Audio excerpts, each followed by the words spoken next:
Trump's Putin dilemma, frustration, hope for a deal, and a stark intel warning as the war in Ukraine enters its fourth year. U.S. President Donald Trump heads into his first meeting with Russian President Vladimir Putin in 6 years, facing a stark divide in assessments. Inside the White House, there is hope that Putin may have changed enough to make a peace deal possible.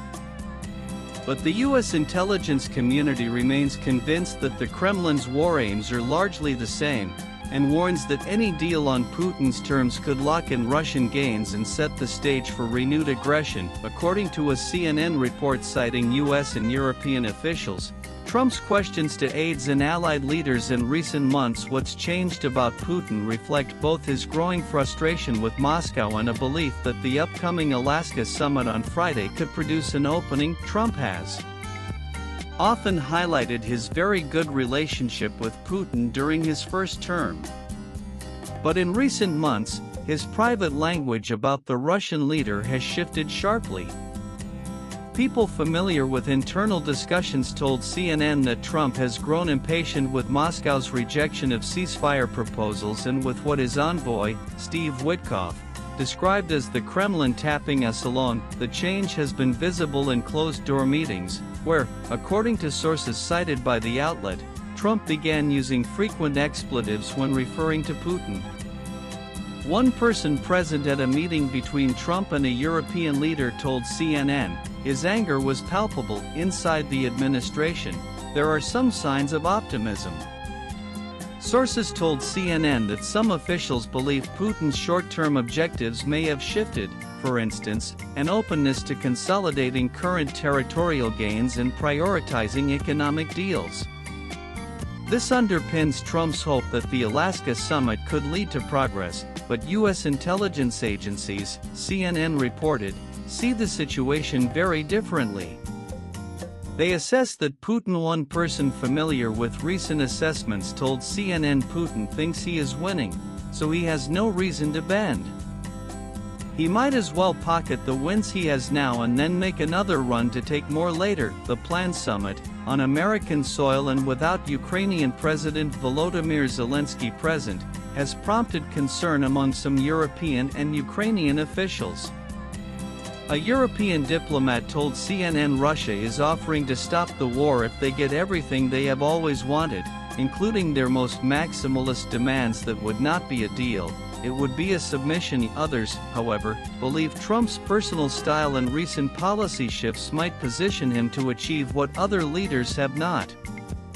On Wednesday, Trump warned that Russia would face very severe consequences if he concluded Putin was not serious about ending the war, though he did not specify what those would be. He has previously threatened tougher economic sanctions or tariffs. Decoding Putin's intentions has long been a challenge.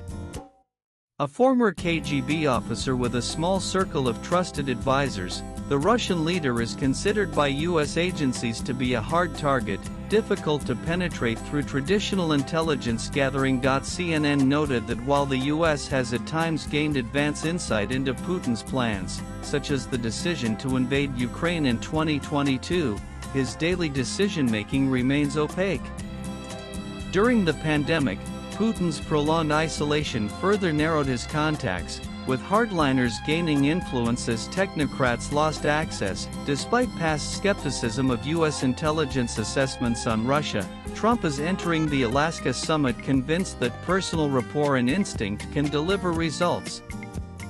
He said on Tuesday he would know probably in the first 2 minutes whether Putin is open to a deal, describing the encounter as a feel-out session rather than a formal negotiation. European officials told CNN this self-assured approach reflects not only Trump's long-held belief in personal diplomacy but also a noticeable shift in his outlook since returning to the White House.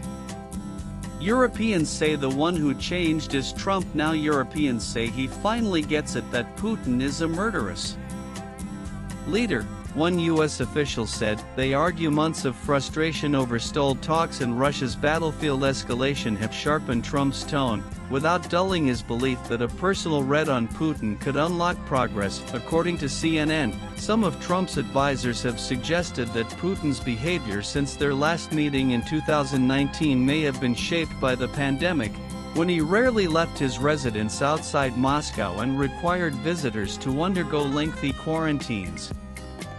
U.S. intelligence reports from early 2022 described his behavior then as highly concerning and unpredictable. Ukrainian assessments have sometimes gone further, with Lieutenant General Kirill Budanov, the country's military intelligence chief, claiming Putin uses body doubles and questioning whether the real Putin is still alive, assertions not shared by U.S. and European intelligence. Officials told CNN they believe Putin's determination to control Ukraine has only intensified. Angela Stent, a former U.S. national intelligence officer for Russia, said by now he believes that if Russia doesn't win this war, he won't be in office anymore. I think the fundamental beliefs probably haven't changed. Zelensky this week warned that Putin would try to deceive Trump, saying his intelligence services report that Moscow is definitely not preparing for a ceasefire or an end to the war.